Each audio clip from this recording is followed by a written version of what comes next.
Okay, now I'm going to give you 12 reasons why I think dads got to give back all their Father's Day gifts. I just think it's stupid that children give dads Father's Day gifts. Why? Because the kids, man, have been giving you so much their whole life. I think everything I learned about life really came from those kids of mine, and now they're like 30 years old, and they keep giving to me, man, since the day they were born. Okay, now here's some of the reasons why I think that, we should be giving them gifts for the rest of our lives, not having them give us gifts, and here's the number one reason.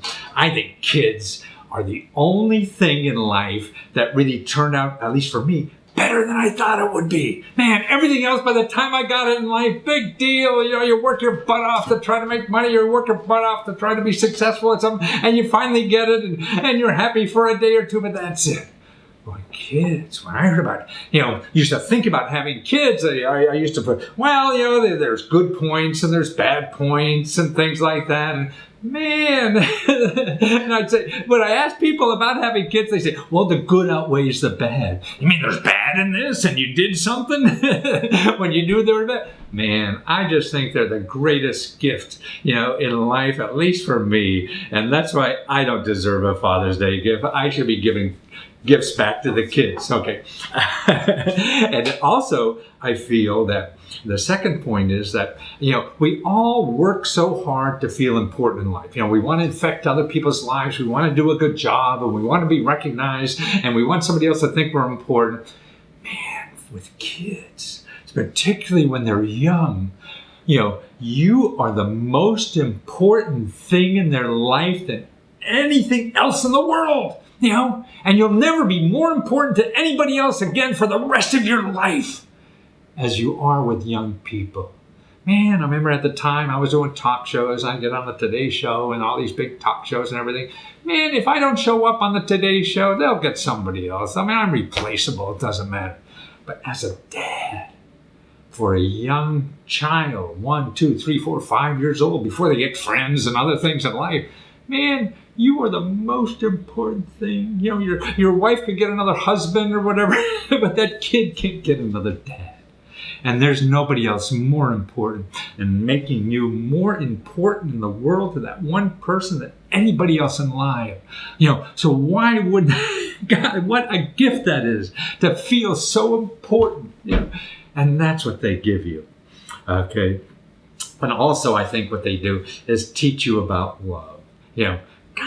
I thought I knew about love and things, but boy, when you get a child and you could pour out so much love, that's what's important to me, is that, God, there's a place that you could pour love. Isn't it wonderful to love? That's why we love puppies and pets. We could pour it out and never worry about what's coming back. So that's why a young child, man, you could pour so much love. And that's what we're here to do, I think, is just love somebody else. Do something. You could do that with children.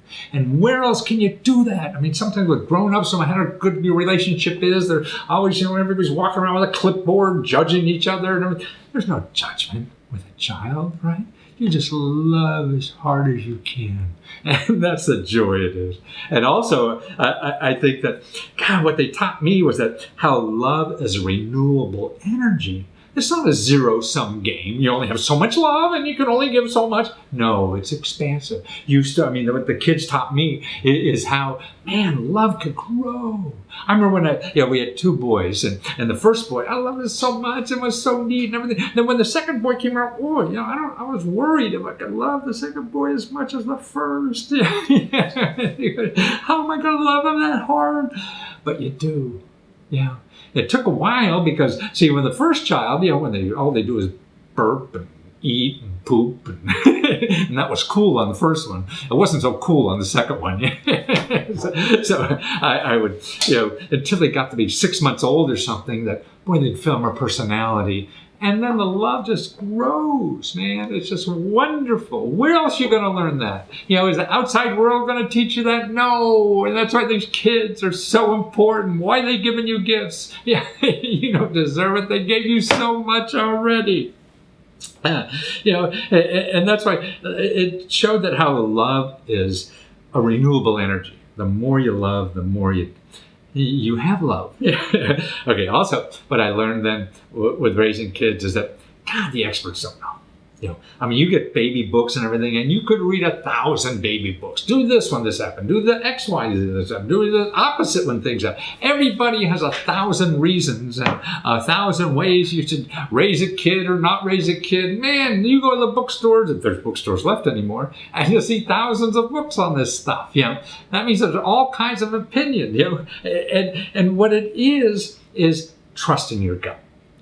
If you trust your gut, not some other opinion. It's not their child. It's not their situation. They don't know all the ifs, ands, or buts. Everything is different. We're all unique people. And what we have to do is trust our own heart and our gut making the decisions, particularly about your kids, because you are the ultimate responsibility for them. And that's wonderful. And it taught me how to trust my gut more than anything else.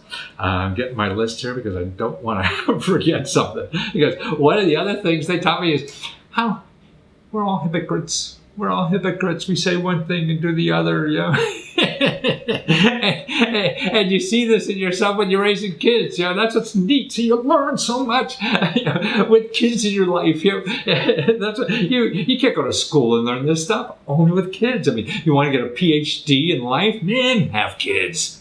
That's where you get a PhD in life, because they teach you. Like what they taught me. I remember once I had 2 boys, and they were fighting one day and hitting everything. So I grabbed one kid and I came over here and I slapped him on the arm or something like that. I said, "Don't hit your brother." What am I doing? I'm hitting this kid, telling him not to hit the brother. What a hypocrite. I was stupid. It's neat. They show you how stupid you really are. And we all need that to show how stupid we are. And another neat thing, actually, if you're keeping score, we're on number 7. They teach you how to treat yourself. See, sometimes I think we're out there and we beat ourselves up so much. We're trying to get something, and we don't get it. We work so hard and we fail, right? We don't get it, and we beat ourselves up. We think we're miserable. We're never going to, be able to make $1 again, and we're going to be, on Skid Row, and we're worthless and all this kind of stuff. And then I used to think, God, if my young boy, say, 7, 8 years old in 1st, 2nd grade or whatever, came home from school and he said he was last in the race. Now, would I say, "Oh, you slow son of a bitch, why didn't you run faster, huh?" And I beat that kid up because he didn't win the race? No. All you want to know, hey, did you try as hard as you can? And yes, okay, well then let's work on what we could do different for the next time. But we don't treat ourselves that way, right? But we treat ourselves miserably. We yell at ourselves and think we're stupid, and we would never do that to a child who tried so hard, right? But we do it to ourselves. So that's what it did for me, is help me remember how to treat myself. Hey, we tried, and maybe we're just not born to run like some other kids are, and we should choose another game. The other thing I learned too, that we're on number 8, is that, God, just attention solves more things that are wrong than anything else. Like I used to see my kids and I'd want to make them do things or whatever, and you just can't yell at a kid to do something. If you sit next to a kid while he does something, and help him do something, they do it. We all want attention. And that's what it is. It's, whether it's eating broccoli or studying math or whatever, sit down next to them and help them work through that project. Getting dad's attention is, man, they'll do anything, And that's what really in life is the same way. We all want attention, and if we get that attention, then we'll do things that are usually even not comfortable to us. So if you have employees or people work for you or with you, or comrades in your work, that's the way to treat people. You show people proper attention, and just don't yell at them to do something. God, I mean, that's why children, they don't have to give parents gifts. Parents should be giving gifts to their children forever. Okay. Also, I see as the children get older, my boys are like 30 years old, plus or minus now, and God, they teach you about the future. See, I'm an old guy now, 72 years old, man. I don't know how to live in the current world yet, you know. And I have to learn all over again. I knew how to live in the world 20, 30 years ago, and that's when I was growing up and finding. But now, I got 20, 30 more years left.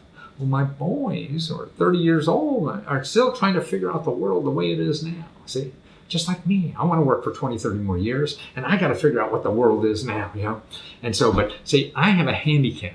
They don't have a handicap. I have the handicap because I had something that worked 20 years ago, but that doesn't work anymore. So I'm dragging this thing along, trying to force it in the modern day society, and it don't work anymore. See, so that's really baggage. That's a handicap that I'm playing with. See, people are young now, so when your children grow up, you know, you could use them as scouts. Hey, what's going on? Because they don't have any luggage. They're not trying to make some old stuff work. Okay? You say that's wrong because it used to work this way. Well, used to doesn't work anymore, you know. And so they're just looking forward. They're looking for opportunities out there, you know. And that's all they're looking ahead and grabbing opportunities, not trying to drag something old and force them into the new stuff. It won't work. So that's why they're so important, at least in my life. You know? And if you want to contribute forever, that's what kids will help you do. They'll help you find what's going on in life and teach you about that stuff. You know, and that's why I'm so glad I'm still close to my boys, because they teach me those kinds of things. Okay, another thing I think you learn with kids that you can't learn anywhere else is that, man, you got to do more and professionally and not just work for money. You know, when I first had a kid, I thought, oh gosh, I better have more money so I can buy a better house and a bigger car and have all these nice things. And then I found myself in work making decisions just based on money, nothing else. And I caught myself doing that. And I said, gosh, you know, and when I made these kind of decisions based on money, I wasn't, you know, happy doing that kind of work, you know. And so I'd come home, you know, and not be happy there because I was doing stuff all day that I was miserable at, you know. And then I was one of those dads that would come home and then people in the family would say, shh, Dad had a bad day at work, be careful. And that's lousy, and I didn't want to be one of those kind of dads, man. And then when Dad come home, they're afraid, and they didn't want Dad to come home because they're having more fun without Dad home. I want the kids to have fun when I come home. So, you know, how do I stay joyful? And it's really by doing things that I really wanted to do, and not just for money. Sure, I had to be responsible and things like that, but not only, you know. And that's where you lead sometimes, and that's why kids, to me, are able to stop you doing that. Man, if you're not bringing joy to the home, that's not being a great dad or a great person to anybody else in your life too. And that's how you become lovable, because if you're happy about what you're doing, then they could love you more, right? And you could share that love more, and other people in your life could love you more. That's what's so neat about doing the things that you really think are important. And sure, you have those responsibilities to get paid. You have to cover that too, you know. But be careful how much you're just doing it for the money. Another thing is leading by example. I mean, kids teach you that because you can't tell anybody what to do. You can't even tell your own kids what to do sometimes. Sure, they do it, so they're kicking and screaming, but you turn their back and, you know, or your back, and they're not going to do it, you know. And the world is like that too. You can't tell other people what to do, you know. You got to lead by example. I mean, if you're telling your kids how to eat or whatever, something like that, and you're sitting there with a big pot belly, you know, that's not good. You're telling them to exercise or whatever, and the last time you exercised was, you know, going to the refrigerator or something like that. Man, that's not getting people to live a certain way. If you're not doing it by example, you know, that's the only true way to really get people to do or change their lives or something like that. And that's where we love yelling at people, like other people in our lives or other people we don't even know, and yelling at them what to do. And man, if you're not doing it, you gotta lead by example. That's the only way to really get people to change anything or to show that you really believe in it, because everything that we do is really difficult. It's difficult to live a good life, and we all struggle trying to do it. So the best way to show, you know, people how to do it is by example. And that's, here's the best thing about all this, I think, is that kids teach you the most important thing in life that we have to keep learning and relearning every day almost, because life is changing for all of us. Whether you're a kid or you're a grown-up, life changes around you, and you have to change because of it and do something. And kids teach you about that because they're going through life the first time. And they're seeing that how life, anytime you're doing anything, you have to go through a lot of failure before you before you figure out how to do it. So us as older people going into new jobs or new occupations or new things we have to do in life, the old thing's not working anymore, we have to learn. We think because we've had success in our life now because we're older, we want to take, the next day we'll do something else and be successful. And that's not going to happen. You have to fall on your butt 100 times to do anything that's new to you. And that's what kids taught me. Man, a 1-year-old kid learns to walk. What does he do? He crawls over to the coffee table and stands up and shakes his little legs and falls on his butt, right? And he's got to do that 100 times before he learns how. Now just think, you're going to fail, so don't do that. No, if you want to really do something new in life, you have to fail, like that kid trying to walk the first time. Now just think if you told that kid trying to walk the first time he's going to fail. Well, then you'd be pushing him around on a wheelchair, for the rest of his life. And the same with us. Anytime we do something new, there's something as we get older, we think that, we'll just do it once, or, next week I'll be a millionaire. This will how it's happened. No, you have to struggle and fail and pick yourself up again and keep going and things like that. And that's why it's desire. I mean, that kid wants to walk more than anything else. So that's why he'll fail. Keep picking himself up. So when we want to do anything new in life, we have to want that real badly. So we fail and pick ourselves up and keep charging ahead, no matter how long it takes. If it's 100 times, 200 times, whatever.